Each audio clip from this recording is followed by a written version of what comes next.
Friends of Tifa, senang jumpa kembali dalam Tifa and Friends. Kali ini kita akan berbincang-bincang dengan seorang perupa, seniman, pegiat kesenian tentu saja, aktivis dan penulis. Beliau adalah Rahmayani Faisal dan kita akan bincang-bincang mengenai kecenderungan masyarakat sipil untuk terlalu polarisasi di dalam konteks dan sensibilitas politik hari ini. Halo Mbak Yani, terima kasih atas waktu Anda. Kita mau ngomong langsung dulu tentang itu. Apakah sensibilitas yang kita lihat saat ini terjadi, masyarakat terlalu polarisasi dalam sebuah masyarakat yang mestinya sudah lebih canggih, sudah kita menghargai pluralisme, kita sudah mengamalkan Pancasila, jadi kita sebuah masyarakat yang sudah dewasa. Ternyata setelah 2 pemilu yang sangat mempolarisasi masyarakat, sikap polarisasi itu masih terus tampak. Jadi yang Islam, terus yang lain-lain, lalu yang pro A, pro B, lalu ada istilah-istilah yang sangat menghina, kecebong, dan kadrun, dan lain-lain. Itu bagaimana Anda sebagai seorang pegiat kesenian melihat sensibilitas yang sangat merisaukan ini? Dan apakah kesenian bisa ada peran dalam mencairkan polarisasi tersebut? Ya, Mbak Debra, itu memang ya sangat memprihatinkan ya. Kenapa gitu sampai bisa terjadi seperti ini dan kayak terus berlanjut gitu. Kalau waktu itu di masa pemilu mungkin ya ketika sedang kampanye gitu, itu kan ada seperti permainan seperti itu. Tetapi kalau berlanjut terus, saya kira ini nggak sehat ya. Ini masyarakatnya juga menjadi seperti nggak mikir gitu loh, istilah saya. Dan ini berbahaya kan? Maksudnya berbahaya untuk semua gitu loh. Nah, di sini kalau saya melihat, dan ini yang saya kerjakan dari awal karir saya sebagai seniman, itu memang pendekatan saya itu lebih kepada bagaimana menstimulasi kreativitas dari yang mengapresiasi karyanya gitu. Jadi dari dulu juga walaupun saya juga sangat ini tertarik dengan masalah politik ya, dan selalu mengikuti sebetulnya, tetapi saya juga selalu mencoba menyadarkan diri saya untuk tidak masuk ke dalam kelompok yang berlawanan. Nah, ini sikap saya ini sepertinya dari dulu memang saya coba untuk pertahankan gitu. Dalam hal ini saya ingin sebetulnya pada dasarnya istilahnya menjaga akal sehat gitu loh, Mbak. Karena sebetulnya yang menjadi modal sebuah masyarakat yang dewasa, yang bisa mengambil keputusan-keputusan yang cerdas bagi dirinya adalah yang memiliki akal sehat ya. Dan yang memberi akal sehat kan sebetulnya adalah apresiasi terhadap hal-hal yang diaturkan oleh para seniman, bukan begitu? Ya, betul, Mbak. Betul sekali. Jadi dalam hal ini ya saya harus selain ya menjaga kesadaran itu juga harus ditunjukkan dengan sikap kan, Mbak. Dan sikap ini saya ekspresikan lewat karya-karya. Ada satu contoh misalkan, dan ini juga nanti akan berhubungan dengan masalah di sini. Waktu sesudah pemboman World Trade Center misalkan, kan terjadi itu juga kayak pemisahan ya antara orang kelompok Muslim dan kelompok sebutlah Barat gitu. Nah, pada saya kan kerjanya mondar-mandir di situ ya. Nah, itu saya juga di sana menegaskan posisi saya tidak ikut ini, saya tidak ikut itu, walaupun akhirnya dicurigai oleh kedua belah pihak gitu loh. Ya, tapi ya beruntung saya punya media dan juga memiliki ya media seni maksud saya, dan juga memiliki pendukung-pendukung. Jadi mereka bisa menjelaskan. Nah, di sini saya sebetulnya memang sangat membutuhkan teman-teman, entah itu kritikus seni ataupun jurnalis gitu kan, untuk ikut membantu menjelaskan ide-ide yang ingin saya ungkapkan itu. Walaupun saya seorang penulis sendiri, tapi kan tentu saja kegiatan saya macam-macam, nggak selalu bisa menjelaskan dengan cara literer seperti itu, gitu kan. Nah, itu saya sangat berterima kasih kepada teman-teman yang telah ikut membantu menjelaskan ide-ide saya, baik di Indonesia maupun di luar Indonesia. Ya, Mbak Aya nih, saya sedikit ingin flashback nih ya, walaupun saya bukan seniman, tapi saya agak ngikutin lah sebagai jurnalis bagaimana dunia seni itu berinteraksi dengan dunia sosial, dunia kemasyarakatan. Saya ingat itu tahun 20-an di 1920-an di Prancis tuh waktu itu avant-garde-nya muncul gerakan dadaisme dalam seni ya, waktu itu untuk melawan kekejian akibat Perang Dunia Pertama. Kemudian tahun 70-an juga seniman khususnya di dunia filsafat sih sebenarnya atau arsitektur ada gerakan postmodernisme untuk melawan arus modernisme yang melenceng.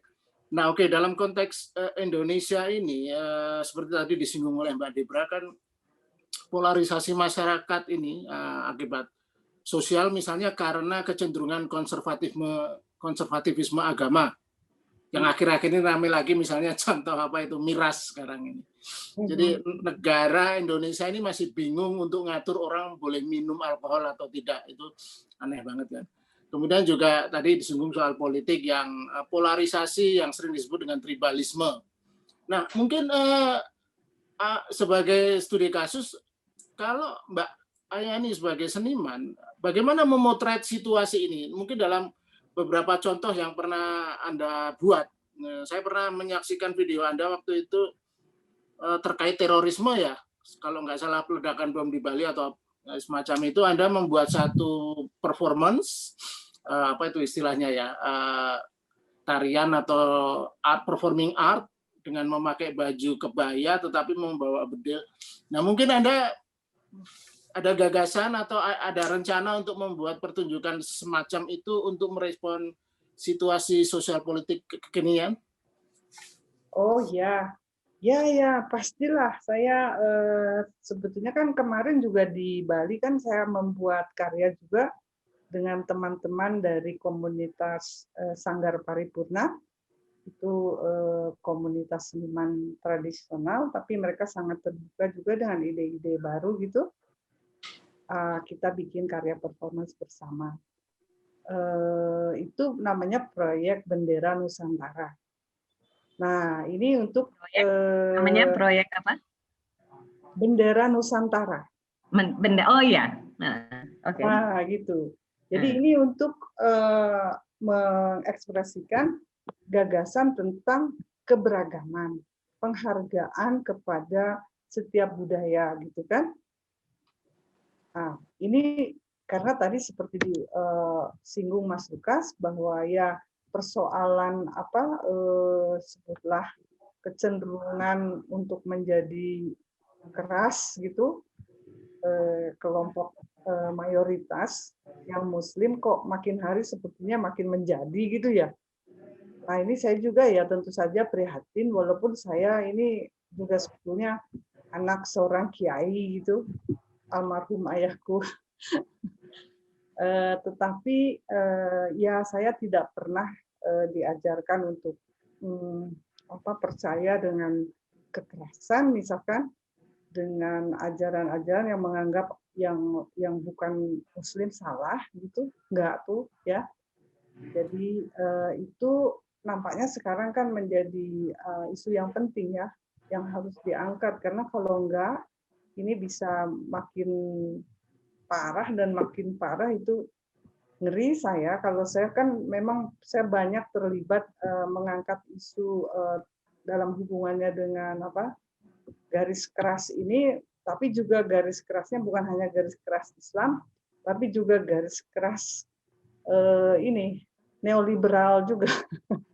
Mungkin bisa diceritakan yang Anda sempat diancam sampai ngungsi ke Singapura waktu itu. Oh, sampai ke Darah Australia. ya ini halal. Heeh, Karya seni. dihalalkan, darahnya boleh diminum, dihalalkan katanya. Betul, betul. Nah, itu juga sebetulnya itu gara-gara karya juga. Jadi saya menampilkan 2 buah karya waktu pameran tunggal di Studio Oncor di Jakarta waktu itu tahun 94. Nah, itu ada satu karya judulnya Linggayoni ya. Oh ya, ingat. Terus yang satu lagi itu berupa lukisan, yang satu lagi berupa etalase.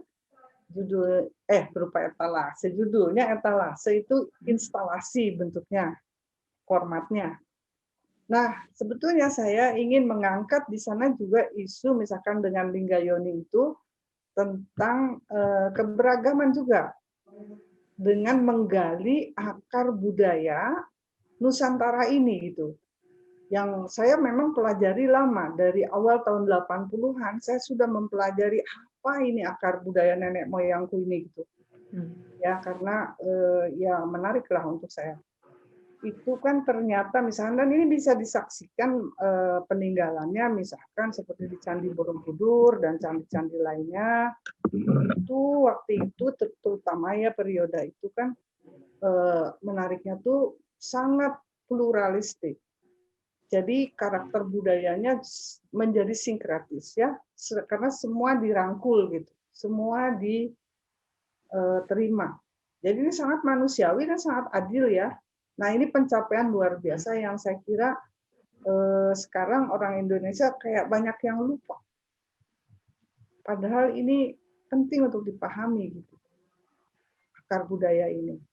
Nah, itu saya angkat dalam karya Linggayoni, tapi ya terus malah disalahpahami hanya karena saya menggunakan simbol Linggayoni itu, ya kalau zaman dulu digambarkan dengan falus dan vagina gitu loh.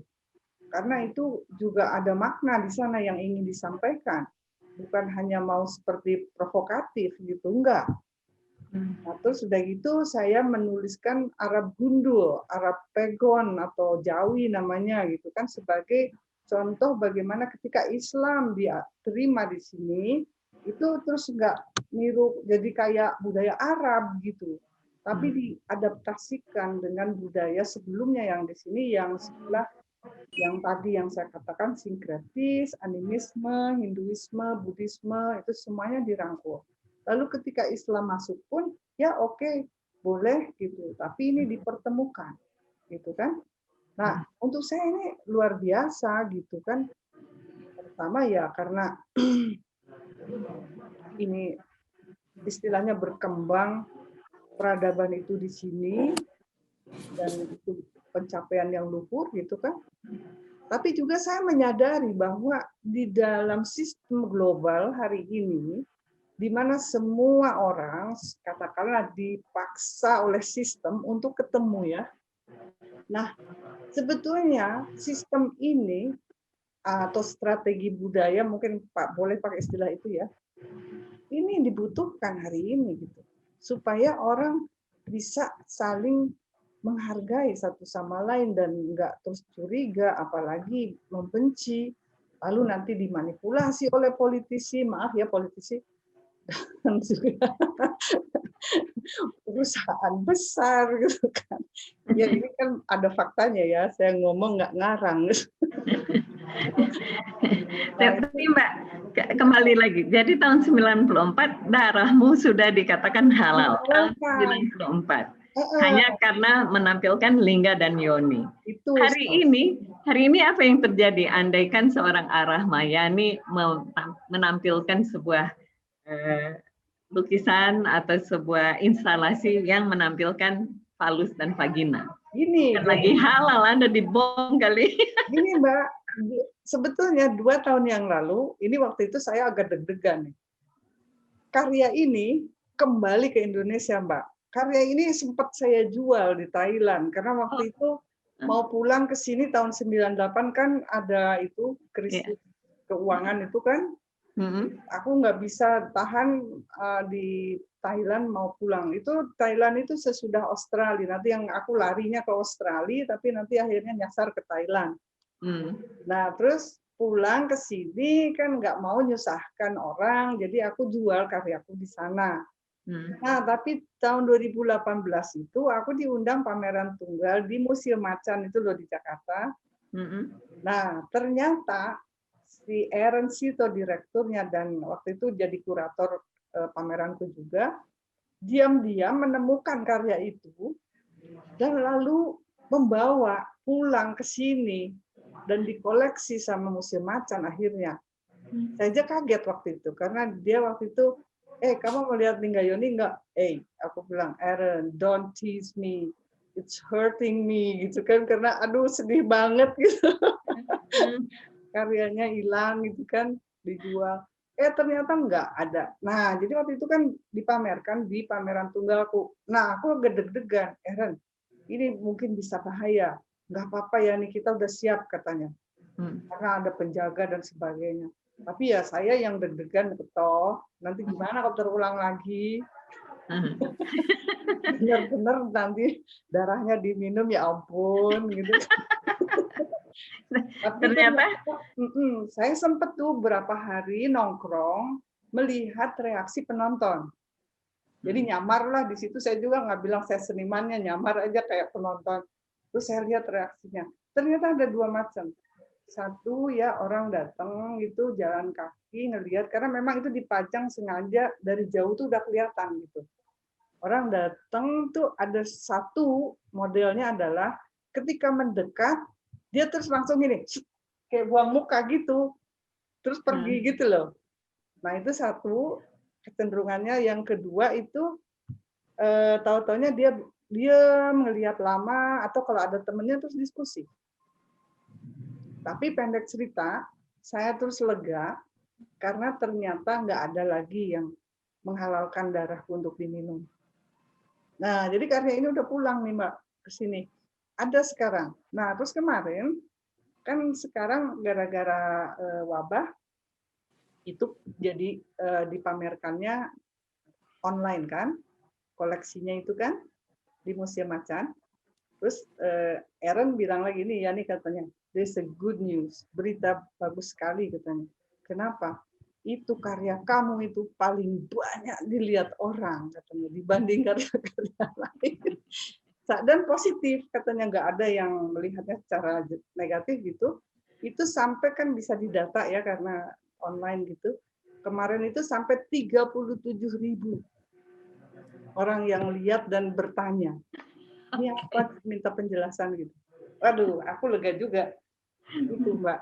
Nah, jadi ya kalau yang satu lagi etalase itu masih belum terbuka itu karena ini masih dalam proses penjelasan. Itu ada diterbitkan di buku seni kontemporer dari Asia Tenggara yang baru yang diterbitkan tahun lalu di Singapura yang ditulis oleh aduh kok aku namanya lupa. Nanti kalau ini ingat. Mbak Ayani, menurut Anda situasi kesenian di Indonesia gimana akhir-akhir ini? Katakan 5 tahun atau 2-3 tahun akhir ini. Nah, sebetulnya Mas Lukas apakah ada menarik. tanggapan signifikan ya di kalangan seniman untuk apa yang disebut memberi penyadaran atau pembelajaran pada masyarakat? Gini, sebetulnya ada yang menarik, terutama di kalangan seniman muda ya. Dan itu juga mungkin sebabnya saya lebih banyak bekerjanya dengan yang muda-muda gitu. Walaupun aku udah nggak muda. Tapi memang ide-idenya nyambung. Karena gini, ini sekarang banyak seniman-seniman muda itu bikin kolektif istilahnya. Bikin grup. Sehingga orientasi mereka di dalam berkarya maupun berkomunikasi gitu kan, itu sifatnya seperti komunal. Dan ide tentang komunitas ini menjadi dianggap penting oleh banyak ini kelompok seniman muda mau di Jakarta, di Bandung, di Jogja, di Malang, di Bali, bahkan di Sumatera dan Sulawesi yang saya sudah tahu pasti ya. Nah, ini tendensinya tuh ke arah sana. Jadi kalau bicara tentang bagaimana kepedulian para seniman dengan isu sosial, sebetulnya sekarang di antara yang muda-muda ini menjadi menguat sebetulnya. Dan saya di sini senang sekali gitu, maksudnya karena seperti diberi harapan gitu loh, bayangan tentang harapan ke depan nggak terlalu mengerikan gitu. Karena kan di sisi lain dengan munculnya gerakan garis keras yang makin mengeras itu ya sungguh mengkhawatirkan kan. Tapi saya juga ngelihat di kalangan anak muda, oh ini ada juga muncul gitu gagasan-gagasan yang menarik, yang berhubungan dengan pemberdayaan kan. Komunitas itu juga pemberdayaan sosial toh. Dan Ada contoh karya atau pertunjukan seni? Oh ya. Ya itu kalau yang saya buat sendiri dengan komunitas tadi di Bali, yang terakhir itu di Bali kan dengan komunitas seniman Sanggar Paripurna itu anggotanya lebih dari 600 orang loh. Dan mereka terlibat betul. Dan memahami ide-idenya itu bukan mereka cuma tampil aja gitu kan. Nah, terus di Jogja juga saya bekerja dengan kelompok komunitas seniman namanya Tritura yang asli orang-orang Jogja. Itu 2018 kami bikin proyek dengan anak-anak muda. Saya itu berkolaborasi dengan seorang dalang muda usia 17 tahun. Namanya Sigit Gemyeng gitu. Nah, ini remaja-remaja kami bekerja sama dengan mereka. Waktu itu jumlahnya anggotanya lebih dari 300 di Jogja itu. Nah, ini saya sebetulnya mencoba juga menghubungkan kelompok Jogja dengan kelompok di Bali. Gitu kan? Ini untuk mengingatkan teman-teman di Jawa yang katakanlah mayoritas sudah Muslim gitu, tentang sejarah akar budaya nenek moyangnya, karena di Bali masih ada gitu kan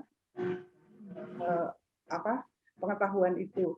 Lalu juga tapi di sisi lain mengingatkan orang Bali, karena orang Bali juga sekarang udah mulai resah gitu, aduh ini kita bahaya nih gitu kan, kita dianggap orang-orang nggak bener gitu kan, kafir apalah namanya gitu.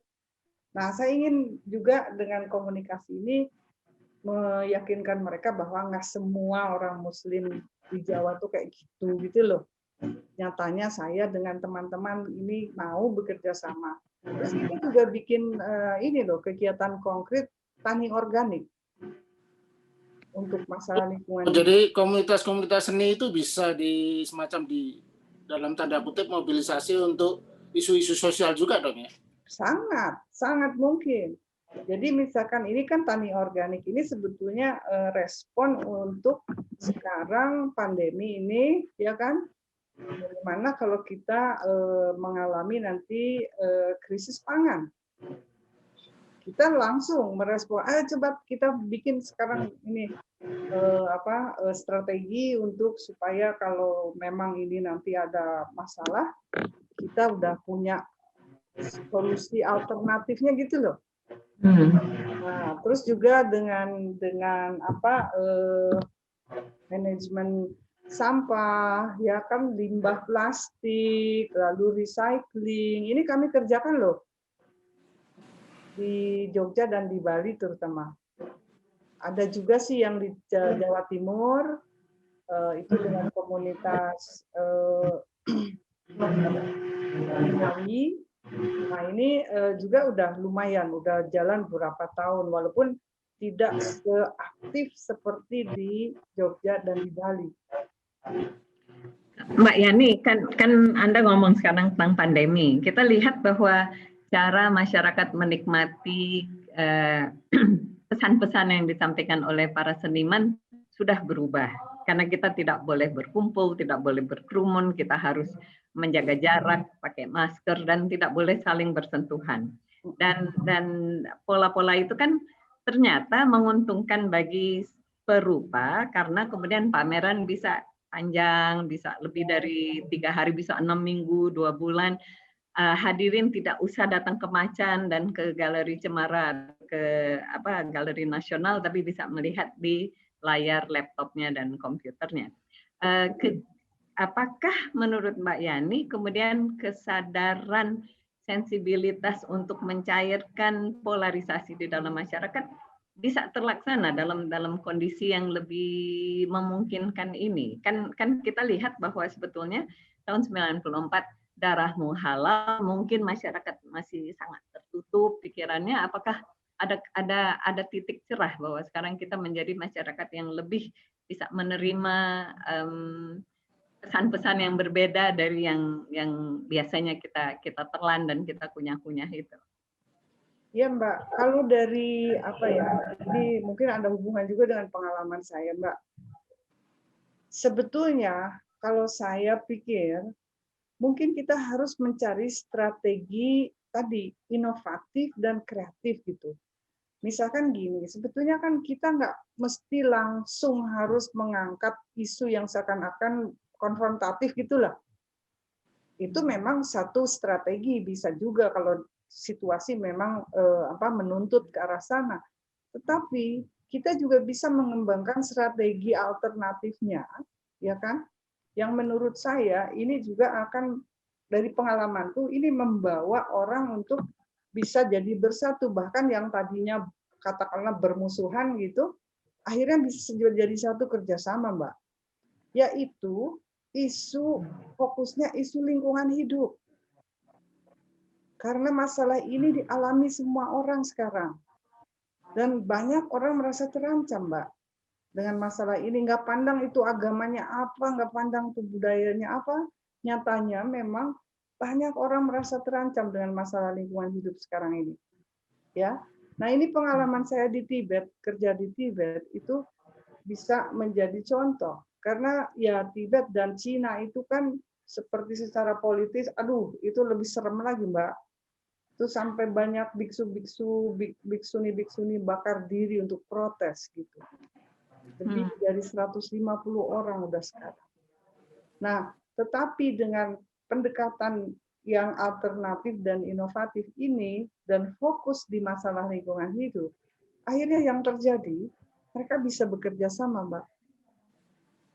Gitu. Dan proyek kami misalkan di sana itu tahun kelima itu akhirnya disetujui dan didukung, disupport oleh pemerintah Cina. Karena mereka juga sadar, oh iya ya, ini kan untuk kepentingan orang banyak gitu loh.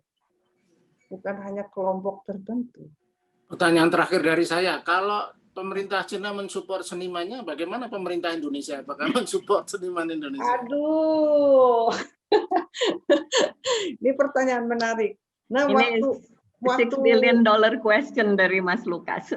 Sebetulnya sebelum wabah muncul, ini ada cerita nih. Saya ini mau cerita agak belak-belakan nih.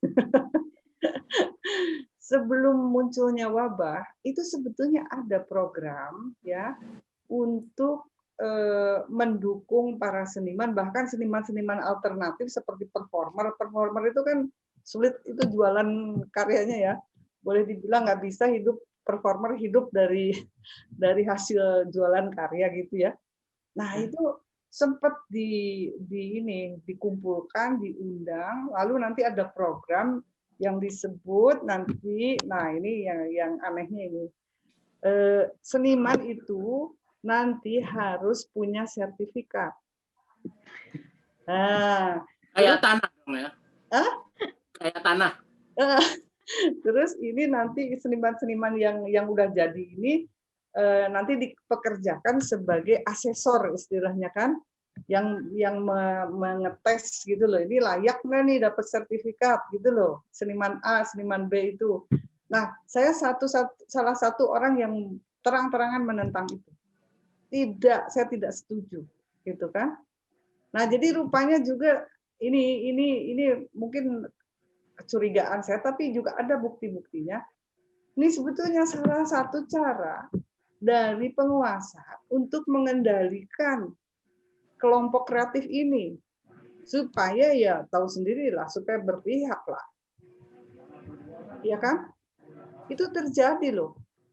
terjadi. Tapi ya terus pandemi datang, kayaknya itu nggak jalan. Kita malah seneng. Jadi alhamdulillah pandemi datang, sertifikat melenyap. Terima kasih banyak Mbak Yani atas waktunya, sedikit lebih dari 30 menit bincang-bincang yang sangat menarik. Udah yang kita cakup lingkupnya luas sekali, dari Indonesia sampai ke Tibet, sampai ke Cina, sampai ke sertifikat. Mudah-mudahan kita bisa jumpa dalam lain kesempatan. Friends of Tifa, demikianlah pertemuan kita Tifa and Friends pada kali ini. Mudah-mudahan kita bisa jumpa dalam kesempatan lain. Terima kasih banyak Mbak Ahmayani. Mudah-mudahan ke-6 proyek Anda dalam bulan depan ini tercapai semuanya tanpa sertifikat. Terima kasih Mbak Debra, terima kasih Mas Sukat. Sampai ketemu lagi.